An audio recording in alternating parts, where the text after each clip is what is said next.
Nothing, nothing can come in the way of saving our democracy. That includes personal ambition. So I've decided the best way forward is to pass the torch to a new generation. That's the best way to unite our nation. U.S. President Joe Biden passed the torch to Vice President Kamala Harris last night in his first address since bowing out of the 2024 election. Also last night, former President Donald Trump was quick to switch targets and shift his full focus from Biden to Harris at his first campaign rally since the Democratic ticket shakeup. So now we have a new victim to defeat, Lion Kamala Harris, Lion, L-Y-I-N apostrophe. People are going to tell her, no thanks, Kamala. You've done a terrible job. You've been terrible at everything you've done. You're ultra-liberal, and we don't want you here. We don't want you anywhere. Kamala, you're fired. Get out of here. You're fired. In the days since Kamala Harris launched her campaign, she's had her sights set on Trump, even calling for a presidential debate earlier today. I'm ready to debate Donald Trump. I have agreed to the previously agreed upon September 10th debate. He agreed to that previously. Now it appears he's backpedaling, but I'm ready. And I think the voters deserve to see the split screen that exists in this race on a debate stage. And so I'm ready. Let's go. Lindy Li is a Democratic strategist and serves as Women's Co-Chair and Mid-Atlantic Regional Chair at the Democratic National Committee, and she joins me now. Lindy Li, thank you for joining us here on Power and Politics. It's good to meet you. Thank you so much for having me. You just heard there the way Donald Trump is now attacking Kamala Harris, so he mispronounces her name, seemingly deliberately. What do you make of this attack, that she's too liberal and too volatile to be president of the United States? This convicted felon is terrified. This is not what he wanted at all. He wanted to run against Joe Biden. So this completely upended his campaign. And you can hear him backpedaling. He's coming up with all these flimsy excuses for why the debate won't work. But I'm sure he's quaking in his boots, as he very well should be. She's a seasoned prosecutor. She is the law and order candidate in this race. So I'm sure he's terrified. And then he's locked in with a VP pick that nobody really doesn't help him electorally anymore. And J.D. Vance is the extreme MAGA candidate. Now he's stuck with him. This is just perfect. I don't know if Biden timed it this way, but it's just perfect that he dropped out after Trump got himself stuck with J.D. Vance, who has one of the lowest approval ratings of anyone in this race. Here we are speaking just around 5:30 Eastern time on Thursday, and the mood shift in your party from Sunday to now has been extraordinary, and you're seeing it in the money and in the volunteers. I mean, how much have things changed inside the Democratic Party? I can't believe I'm in the same universe. I feel like this just cannot be happening. How many shifts have we gone through in the past 3 weeks, right?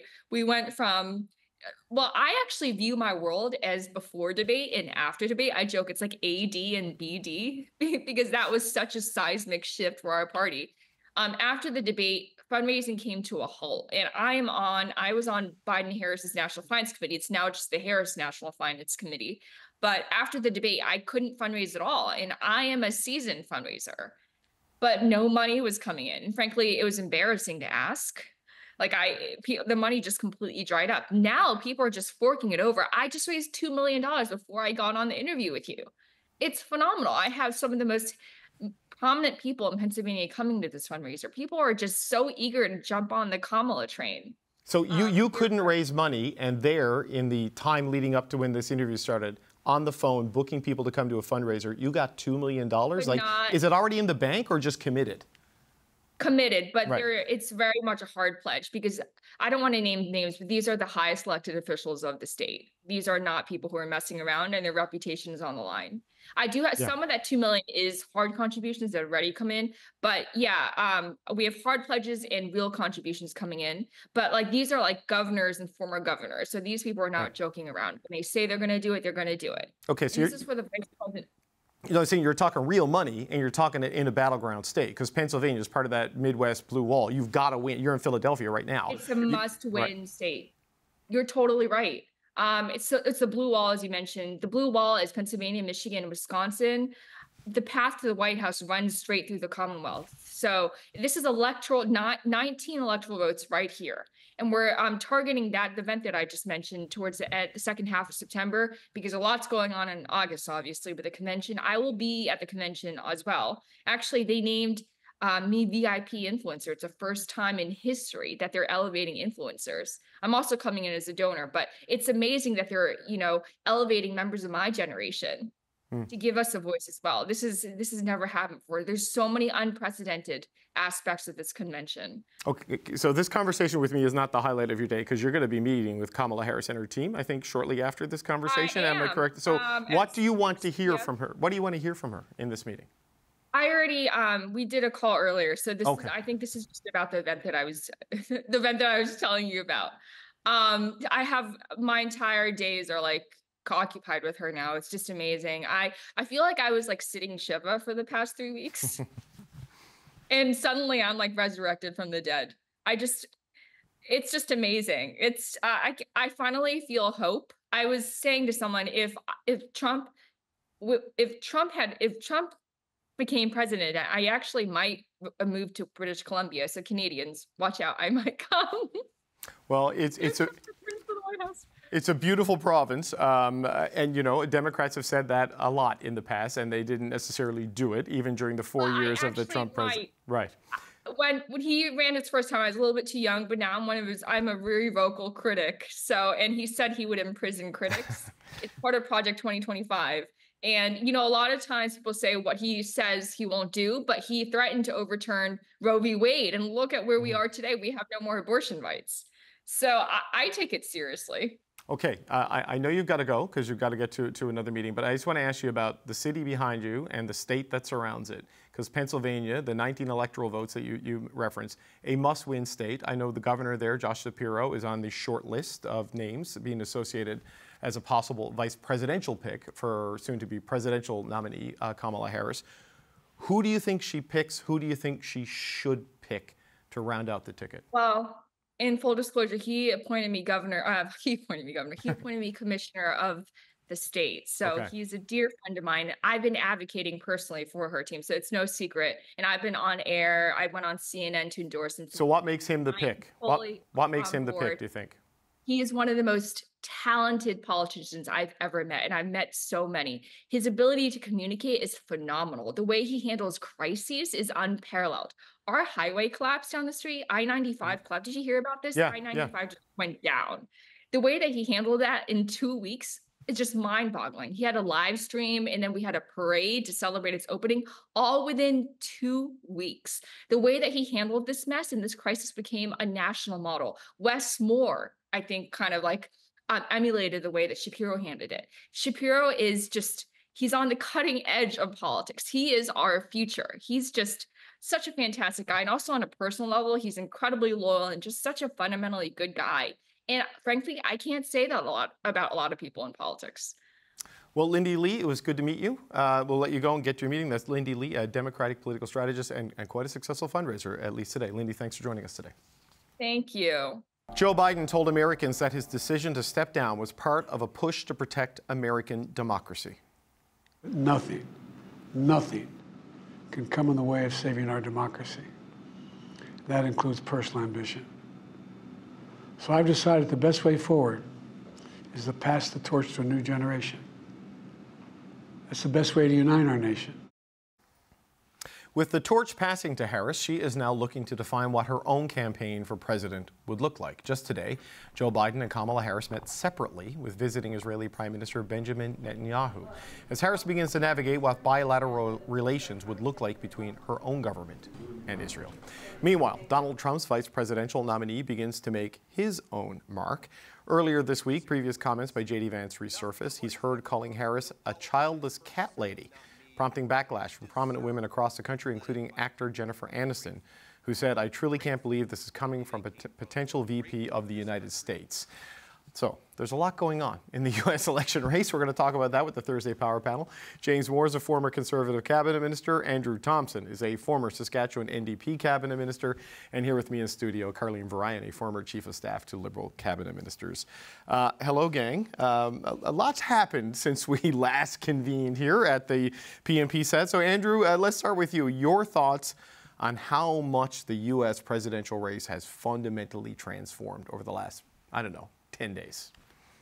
Isn't it amazing? I mean, really, the message is still the same. The debate about their record is still the same, and yet everything's changed because the person who's delivering it has changed.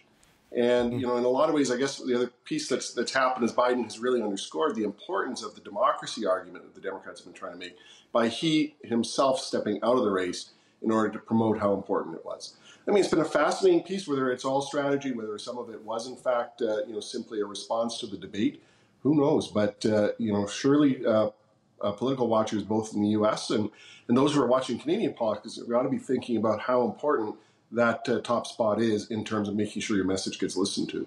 James, is Donald Trump still the favorite in this race? I mean, you see a lot of momentum and positive noise around Harris because of the change, but there can be sugar highs in politics that don't necessarily last. I mean, that has to be the concern, I guess, for Democrats right now. Let's again timestamp this episode, but as of now, I would say that Donald Trump still is the favorite to be the successful candidate this fall. But of course, there's a lot of dust to be settled. The snow globe of American politics has been shaken again, and all those little flakes and dust is still settling down. Kamala Harris, when she ran for president in the past, she crashed and burned on the runway pretty hard and pretty fast. Now, like most of us and all the things that we do in our lives, the second time we do anything, including Joe Biden, and including Hillary Clinton, the second time you do something, you typically do it better than the first time because you learn from your mistakes. I think most observers in the United States seem to feel that Vice President Harris has a higher ceiling, but also a lower floor than Joe Biden. So the coming Democratic National Convention, how she presents herself, her emphasis on issues.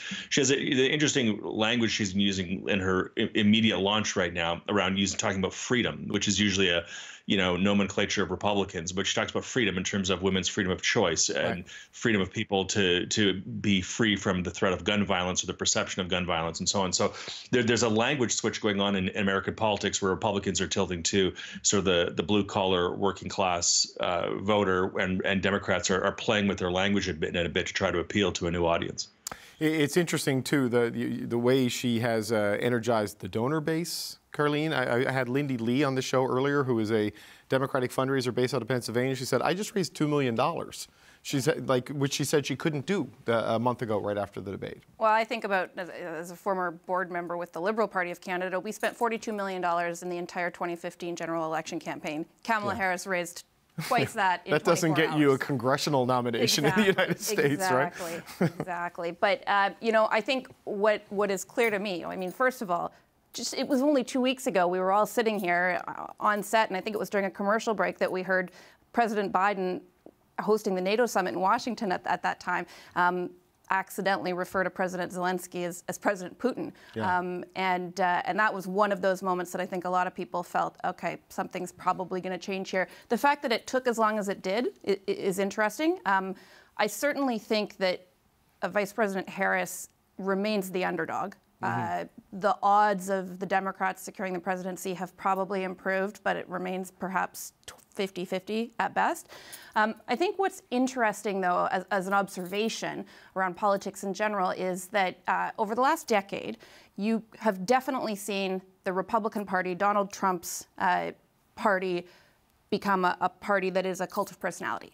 And the Democratic Party is very much not that. They have been able to rally around people ranging from Barack Obama to Hillary Clinton to Joe Biden and now Kamala Harris. That is proving to be a very, very critical strength for them in their ability to pivot the way that they have. Yeah, I mean, you saw the Republican convention where none of the former presidents were mentioned, and Mike Pence wasn't there, Mitch McConnell wasn't there. It's an interesting thing, but Andrew, they picked J.D. Vance at that convention, and there's a lot of Oppo research being dumped on J.D. Vance right now, including a clip when he was on with Tucker Carlson, where he called Kamala Harris a childless cat lady, talked about Pete Buttigieg, who of course is gay and has adopted children, but has no biological children, but said basically that childless people in the Democratic Party have no stake in the future of the country. And that is being weaponized against the Republicans because they had a motivation issue, the Democrats did, with female voters in particular. What do you make of these sort of comments surfacing and how they're being used and how that is playing out in the last little while? Yeah, so the Democrats are, putting their A game together. I mean, this is what opposition research does: is make sure that those kind of gaffes, those things where you have vulnerabilities on the other team, are able to be exploited. But it only works if it actually speaks to a problem that people perceive in that party and perceive generally. And that is that the Republicans do rely a lot on identity politics. And that's a part of the change, I think, also that James is talking about, where that was always kind of seemed the domain of the Democrats. They always had the women, they had the gays, all of that kind of EDI crowd with them. But now what we were seeing is that the Republicans are kind of getting tagged with that they aren't seeing individual Americans as individual Americans. They're not seeing the hardworking families as individual families. They're seeing them blocks of voters. They're seeing them by kind of whatever the name tag is of whatever the group is. And that's a vulnerability for them. And the Democrats are starting to exploit that. And you see as they're using the freedom motive, as they're talking more about individual aspirations, about what that American dream is again, they're reclaiming the narrative. And they're doing it because the Republicans have opened up that gap for them. James, how do you see those issues? I know it's very early. We're still 100 days roughly, and who knows what can happen in American politics in 100 days. But, they have gotten from being completely on the defensive about Biden's age and capacity to going on offense, on all the issues involving Donald Trump and his record and now his vice presidential pick. Hard to say. I would caution, though, those who are getting a little bit giddy about Vice President Harris and what it looks like, this turnaround from sort of the doom and gloom of the final hours of the Biden candidacy, now switching over to Vice President Harris. She's won a coronation of the primary process. The party has quickly rallied around her. There's benefits and strengths to that, but there are also some real weaknesses. As Mike Tyson used to say, the tougher the training camp, the easier the fight. The tougher the primary, often the tougher, the more sturdy the candidate. I think Barack Obama was made a more impressive candidate in 2008 by having to go deep against Hillary Clinton in that campaign.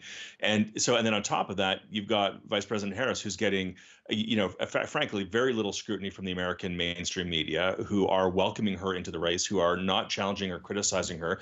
But look, when rubber hits the road after the Democratic National Convention, and she's held to account on a lot of the things that she's said, some of which are pretty cringeworthy that you see on social media, and some of the things that she's actually had to be responsible for, like the immigration file, which she was tasked by Vice President Biden to be responsible for immigration. And I'm sure she's got a story to tell on that, but obviously that's a subject matter that's red hot in American politics and will be exploited against her. James, you referenced earlier that she kind of crashed and burned in the last presidential nomination process, and I think that even her supporters would agree with that. But what I found interesting was when she was at the headquarters in Wilmington, Delaware on Monday, she announced that all of the people who were running Joe Biden's campaign they were going to run her machine. So it seems like she's got a better operation this time around, which could make up for some of those deficiencies, right? And it doesn't seem like the arithmetic of the Electoral College is necessarily going to change. We talked earlier about, the spend on this campaign. Like the polling, frankly, between now and Labor Day really doesn't matter. It's going to go up. It's going to go down. Yeah. There's the shock and awe of her first release and all that. But it really is, at this point, again, timestamp, at this point, it seems like there are 3 swing states, right? Pennsylvania, Michigan, and Wisconsin. And it's estimated that this campaign, there'll be north of $2 billion spent on this campaign between the 2 candidates. They're raising money like wildfire, and $2 billion. And it's not going to be spent in Idaho. It's not going to be spent in California. And so if you live in Madison, Wisconsin, or Milwaukee, or if you live in West Philadelphia or Pittsburgh, or if you live, in Dearborn, Michigan, prepare for your television and doorsteps to be just completely flooded with people asking you for your vote. But that's where all the emphasis is going to be of all that spend. We got to get James one of those oversized wall calendars to put up behind him so that people know exactly what the timestamp is when he says these things. But Carlene, I'm wondering what you make of the way Kamala Harris is able to attack issues in a way that Joe Biden couldn't. So we've seen this issue around what J.D. Vance had to say about, childless cat ladies and all of these things, which is a risky thing because you never really know why someone doesn't have children. And also the way she's able to talk about abortion in a way the 81-year-old Irish Catholic Joe Biden could not. What effect do you think that could have on the race? Well, first of all, as a cat lady myself, I really want to correct Senator Vance because it's a very fulfilling life. One can never truly be childless when one has a cat in one's home. But in all seriousness, every politician has those things that they've said that come back to haunt them. And I think that this one certainly will, for precisely the reason that you said. Not only is it a bit of a childish insult, but it also hits at probably a lot of people in America who have perhaps desperately wanted children and are not able to, and it has, by extension, also been able to bring up an issue that the Democrats would like very much to talk about, which is reproductive rights. Senator Vance, obviously somebody who has spoken out against even in vitro fertilization as something that families ought to be able to have access to, fertility treatments. So that's now come up. I would also guess, though, that if the Democrats are at all good at campaigning, they're saving the good stuff for the fall. So what we're probably seeing right now is not necessarily everything that they have on J.D. Vance. It's just sort of priming the pump a little bit. So I'm interested to see what happens after Labor Day. Well, the old cliche, Andrew, is there's an October surprise, and I don't know how they can trump the June and July surprises, to be quite honest, after everything that's happened in the campaign. But, you know, we saw today, too, Benjamin Netanyahu met with President Biden, met with Vice President Harris. That's an issue that's really hurting the Democrats in a state like Michigan in particular. What do you think she needs to do there, right? Because she's with Biden, but she may need to distance herself from Biden to maybe gain in that key state. Well, I thought that her statement after the Hamas kind of staged rallies in D.C. and the destruction, the burning of the American flag yesterday, her statement today condemning that, you know, really does put her own stamp on it. It seemed to be an authentic argument that she was making as to kind of what she believed in terms of, you know, rights to protest, in terms of how the world needed to be shaped and thought about. Her ability to shake hands with Netanyahu today, I think, also kind of points to, you know, a sense of her starting to take more of a role on the world stage. And it's interesting because, of course, as vice president, she wasn't like Biden. Biden was everywhere in the world. He was very much, you know, as much a kind of secretary of state as he was the vice president. She hasn't really had that kind of exposure. And so putting herself into that kind of a role where she is starting to appear with other world leaders is intended to obviously lift her up. How she carries that forward, how she navigates those kind of international issues as they reflect back on the American population is going to be a challenge.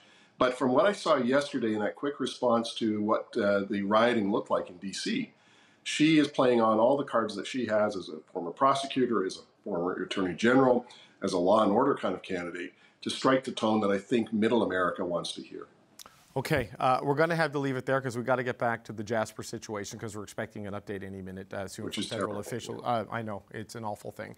And we want to get the best information to people as quick as we can. But I want to thank you all. Andrew Thompson, James Moore, Carleen Verine, thanks so much. Still ahead.